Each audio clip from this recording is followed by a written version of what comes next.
Peuple de la Terre, bonsoir. Nous sommes aujourd'hui le 18 mars 2024. Voici les développements sur les événements galactiques actuels ayant un impact sur l'avenir de la Terre en tant que civilisation planétaire. Et je suis ravie de vous accueillir pour ce 22e épisode de Star Nation News. Fédération galactique des mondes. Le haut commandant Toran Erédion, du vaisseau de guerre Excelsior de la Fédération galactique des mondes, rapporte que la Lune de la Terre, Luna, a maintenant établi une interface avec la conscience des êtres contenus dans les 17 capsules d'hibernation replacées au moteur central du vaisseau. Cela n'implique pas une action immédiate, mais certaines technologies peuvent commencer à s'activer à l'intérieur du planétoïde. Il vous rappelle que la Lune terrestre a été introduite dans ce système stellaire par une civilisation très ancienne. Il s'agit d'un planétoïde naturel qui a été creusé et doté de structures artificielles. Son noyau a été équipé d'un mécanisme de propulsion similaire à des technologies très anciennes, comme celles de certaines cultures, Pata'al et des Anarim. Il utilise une supraconscience plasmique organique vivante qui est invitée à occuper le système de propulsion central. Elle ne se contentera pas de l'alimenter, mais aussi elle le pilotera dans l'espace, recevant les ordres des membres de l'équipage du vaisseau. Ces types particuliers d'espèces vivent dans les terres de l'espace en tant qu'état plasmique. Elles font l'expérience d'une mesure du temps très différente, d'une manière non linéaire.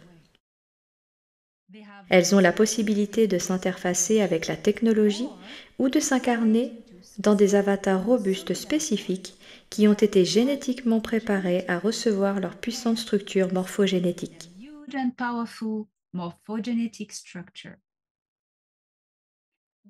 Ces êtres sont les formes de vie les plus avancées que l'on connaisse. Les 3 exemples auxquels nous pouvons nous référer sont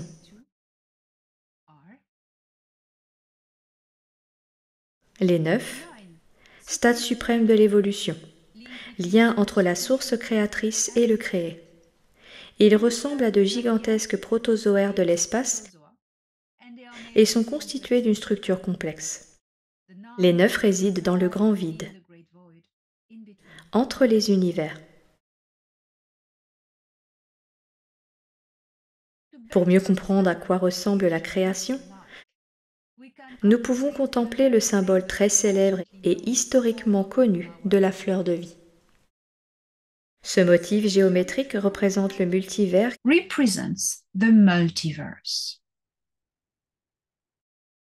qui ne doit pas être compris comme une représentation plane, mais multidimensionnelle. Chaque cercle est en vérité une bulle, et chaque bulle est un univers dimensionnel. Là où les bulles se chevauchent se trouvent les connexions entre les dimensions et les univers. Nous trouverons dans ces zones des trous de verre et des portes des étoiles vers ces univers adjacents. Le grand vide est l'espace qui reste entre les bulles. Dans ce vide, c'est omniexistant. Cela signifie qu'il n'obéit pas aux lois de l'espace physique. Dans les bulles où la gravité existe, le temps peut être perçu comme parfois non linéaire. Mais dans le vide, il ne l'est pas. Il en va de même pour la linéarité et la non-linéarité de l'espace. Le deuxième meilleur exemple est une espèce membre du groupe des ensemenceurs, les O. Ils sont originaires de la galaxie d'Andromède, de même densité que les 9, mais n'habitant pas le grand vide. Leur structure plasmique est cristallisée en motifs géométriques de lumière. Ils sont des consciences collectives interfacées, c'est-à-dire qu'ils sont tous connectés où qu'ils soient et quelle que soit la distance, utilisant la trame de la structure de l'espace. C'est comme dans une forêt sur Terre. Vous pouvez imaginer que les arbres communiquent entre eux via un réseau mycellaire.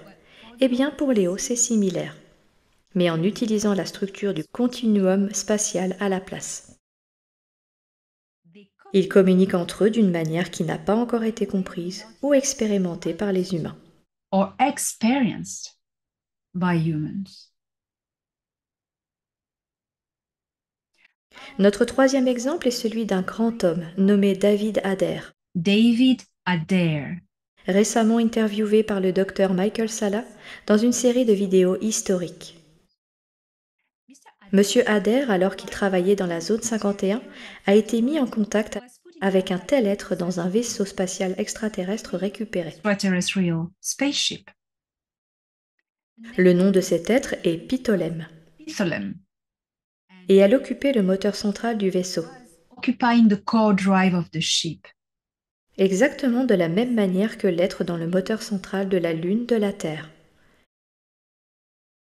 Lorsqu'elle est entrée en contact avec Monsieur Adair, Ptolemy s'est transféré dans son champ de conscience et s'est attaché à lui. Attached to him. Il est ici évident de comprendre qu'un lien au-delà de l'espace et du temps existait déjà entre eux. Sinon, cela n'aurait jamais pu se produire avec un humain terrien quelconque. Ptolemy a dit à David qu'elle faisait partie d'un collectif de conscience plasmique vivant dans l'espace Living in space. et que son espèce était en route vers le système Sol The Sol system. en tant que grand groupe. Cette information lui a été communiquée bien avant que la flotte de la Confédération intergalactique et des ensemenceurs n'arrive dans notre système stellaire en novembre 2021. In November 2021. Je peux spéculer que Ptolemy pourrait bien faire partie des Hauts, mais rien ne l'a encore confirmé avec précision. Nothing yet has accurately confirmed it.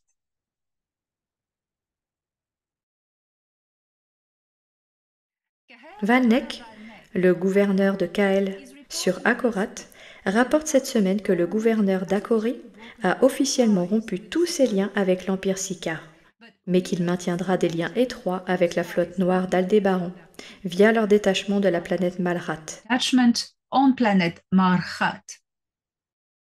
Valnek confirme également que la colonie du programme spatial de l'US Air Force a commencé à faire ses bagages et à quitter Malrat pour retourner sur Terre. Leaving Marhat to go back to Earth. Nous devons prendre conscience que depuis des décennies, les programmes spatiaux secrets ont envoyé du personnel sur d'autres mondes, soit sur des mondes conquis, soit dans le cadre d'accords d'intérêt avec certaines cultures locales. Les deux principales plaques tournantes de ces colonies de programmes noirs sont les systèmes stellaires Altaïr et Aldébaran. Altair and the Aldebaran star systems. Mais les systèmes centauriens accueillent également des colonies terriennes, issues de programmes spatiaux positifs, différents.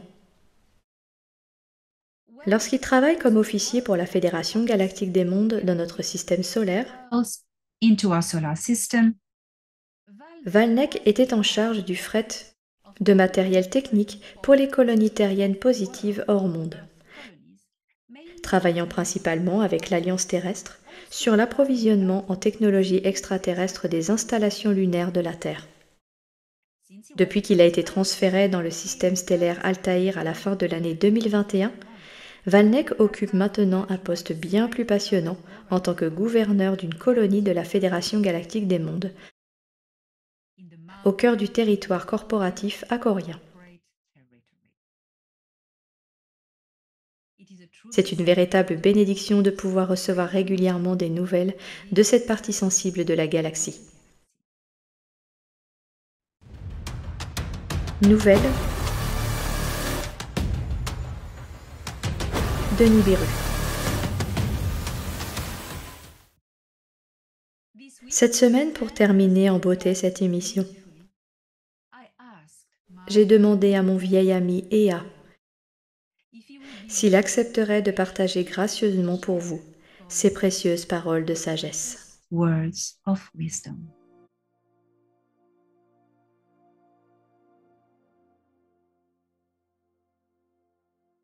L'univers est étonnamment vivant.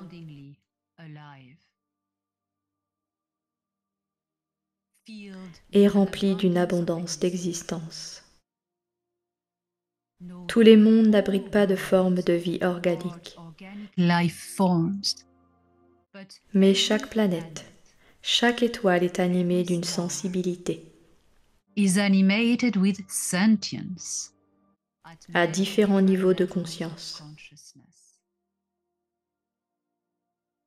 À travers l'espace et le temps, toutes les formes de vie sont dotées d'une conscience. Mais toutes ne voient pas la conscience universelle de leur nature et de leur plein potentiel.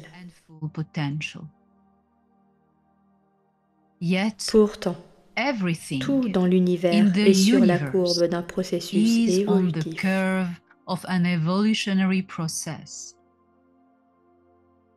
Tout croît, exulte et reprend forme. Tout est cycle.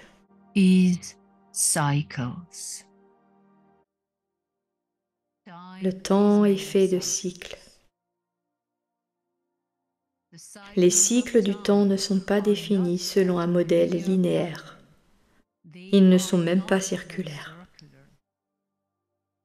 Ils sont sphériques. Les cycles sont des courbes complexes mouvantes qui parcourent ces sphères, se terminant toujours en reliant la fin au début, comme reformant à l'infini les lettres d'un alphabet invisible. Ils sont sur le chemin et ils sont en même temps le tout à la fois.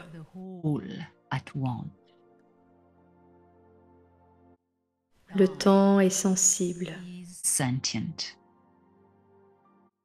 Il a une intelligence.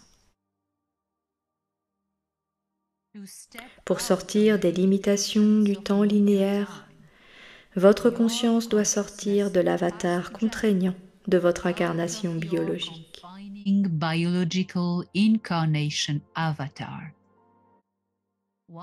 Une fois que vous êtes sorti du temps linéaire, vous saisissez la pleine compréhension de ce que sont les temps et ses cycles.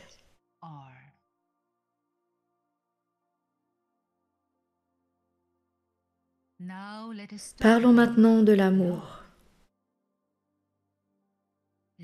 L'amour est la fréquence qui lie toutes les choses dans la création. L'amour lie non seulement la matière, mais aussi la conscience à la source créatrice et les cœurs entre eux. Lorsque vous aimez quelqu'un et que cet amour résonne dans la réciprocité, cette fréquence universelle primordiale lie vos cœurs l'un à l'autre. Dans cet état de pure beauté et de bonheur, vous vibrez à une vitesse supérieure à celle de la lumière. Vous ressentez l'émotion primaire du Créateur. Vous désirez partager cet amour et vous l'irradiez à l'infini de votre univers. Vous devenez un et complet avec l'univers et la création universelle.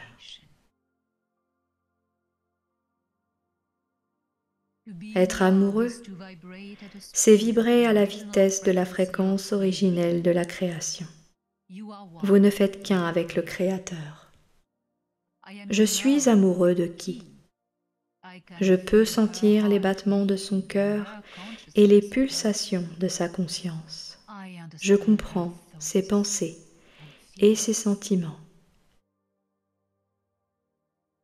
Être amoureux, c'est partager une fréquence mutuelle qui nous intrigue au cœur du Créateur. Aimer est une flèche à sens unique tirée dans le cœur du destinataire. Aimer, c'est établir une connexion. Être amoureux, c'est partager cette connexion, car la fréquence de l'amour, comme toutes les fréquences, est une intrication résonante. Vous aimez ce monde. Vous lui donnez des vibrations de guérison et d'élévation. Vous êtes amoureux de ce monde. Vous pouvez entendre son cœur battre. Parfois, vous êtes amoureux d'un être qui ne résonne pas la connexion d'amour en retour. C'est alors que la douleur apparaît.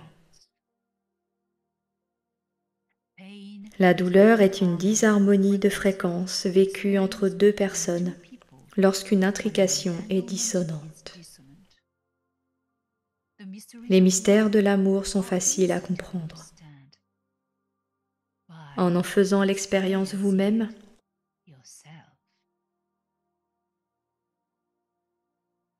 vous ne pouvez vraiment comprendre que ce que vous expérimentez par vous-même. Cette connexion s'appelle l'intrication de fréquences.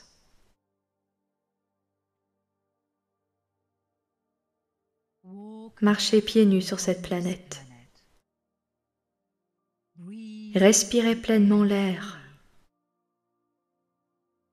Libérez vos cheveux dans le ciel étoilé. Dansez, sans limite, le chemin de vie que vous avez choisi.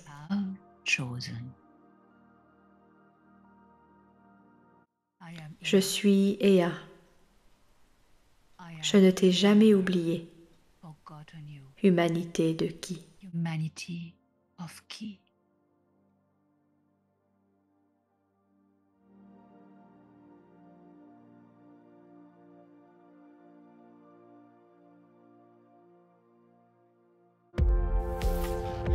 Un mot de l'émissaire.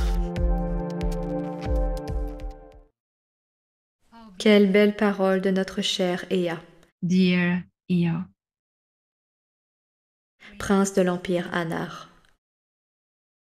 Mais ce n'est qu'un titre social, et sa responsabilité est assumée. Ea est un homme aimant. Il vient d'un autre monde, et est juste quelqu'un de différent, qui a subi une grande transformation pour devenir un immortel, et un alchimiste cosmique. Il connaît le cœur du Créateur et aime le partager avec tous les êtres.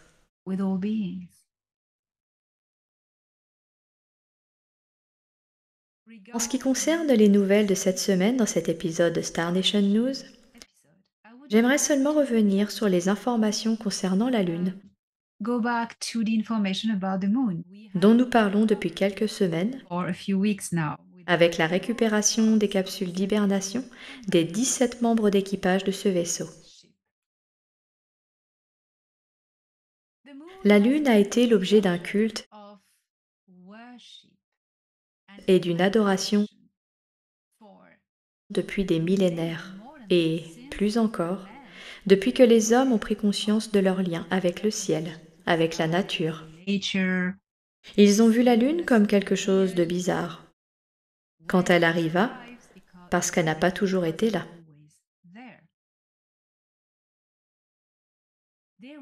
Ils l'ont considérée, sans comprendre ce qu'elle était, comme une bénédiction, une déesse ou un dieu selon les cultures. Et toujours, quelque chose d'étonnant dont vous ne comprenez pas la nature. Si vous faites partie d'une culture primitive, vous allez adorer ou vénérer cette chose. en réalisant qu'elle a un effet sur l'attraction gravitationnelle sur la Terre, sur les marées. Donc, parce que la Lune, avant que les humains ne soient capables d'expliquer pourquoi, parce que la Lune a cette attraction gravitationnelle. Comme tous les corps célestes ont une attraction gravitationnelle sur la Terre. Ce qu'elle attire, c'est bien sûr un peu le sol solide, mais pas tant que ça. Elle ne peut pas vraiment soulever le sol. Mais ce qu'elle attire, ce sont tous les fluides qui sont plus faciles à déplacer. Easy to move. Donc à chaque fois, une fois tous les 27 jours, la Lune va attirer plus. Pull out more. Vous aurez des marées plus importantes. Bigger tides. Mais ça, c'est ce qu'elle fait tous les jours lorsqu'elle fait le tour de la Terre. Elle est à l'origine du phénomène des marées.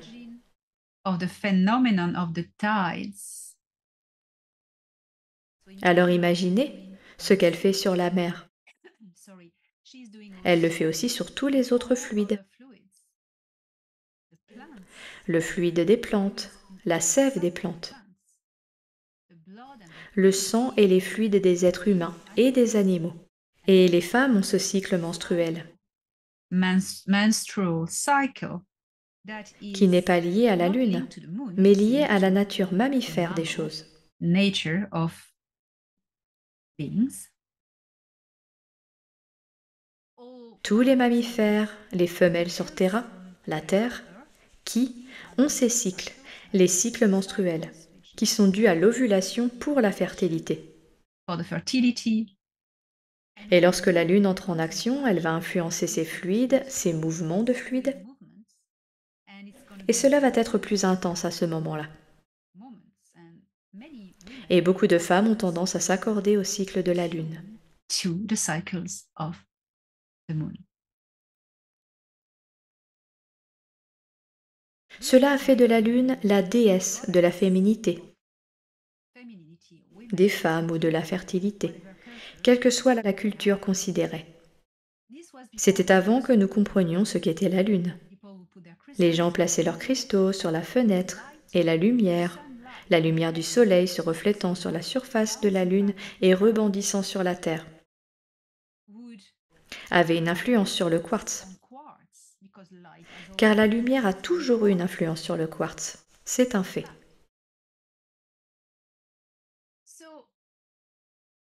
Donc, maintenant nous savons que la Lune est un planétoïde.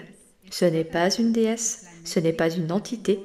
C'est un planétoïde qui a été amené dans notre système stellaire par d'anciennes civilisations et elle est creusée et sculptée, remplie d'installations, d'usines, de ports spatiaux, d'un tas de choses, d'habitats.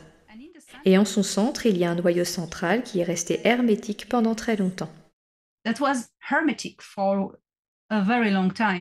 Et les cols d'acier viennent de donner les clés de téléportation vers ce noyau. This core. Et dans le noyau, outre le fait qu'un équipage ait été retrouvé à proximité l'année dernière, Vicinity last year. il y a 2 ans même, ces fameuses capsules d'hibernation, dans le noyau, a été découvert récemment un mécanisme, le moteur central du vaisseau, qui avait été installé là. Et ce moteur central utilise une entité, qui est une entité extraterrestre, qui n'est pas d'ici. Et cette entité extraterrestre est une conscience organique, An organic consciousness. une âme organique, un être réel, mais qui n'est pas incarné. C'est juste un être plasmique qui fonctionne comme fonctionnerait l'ordinateur central d'intelligence artificielle d'un vaisseau. Computer of a ship. Cette extraterrestre n'est pas une déesse. Elle n'est pas à vénérer. Elle est là. Cette entité extraterrestre n'a aucune influence sur la Terre. No influence on Earth. Le planétoïde physique, qu'est la Lune, ou Luna, exerce une attraction gravitationnelle Mais cet être à l'intérieur de la Lune n'a aucune interaction avec les humains de la Terre. Cet être est là, hors du temps linéaire, prêt à libérer la technologie ou à faire fonctionner des appareils, à activer des appareils, quel que soit ce qu'elle fera, à la demande de l'équipage. Mais en aucun cas je ne recommande de vénérer cet être. Il n'y a pas de déesse lune. Il n'y a qu'un planétoïde taillé comme un vaisseau spatial et dont le mécanisme de centrale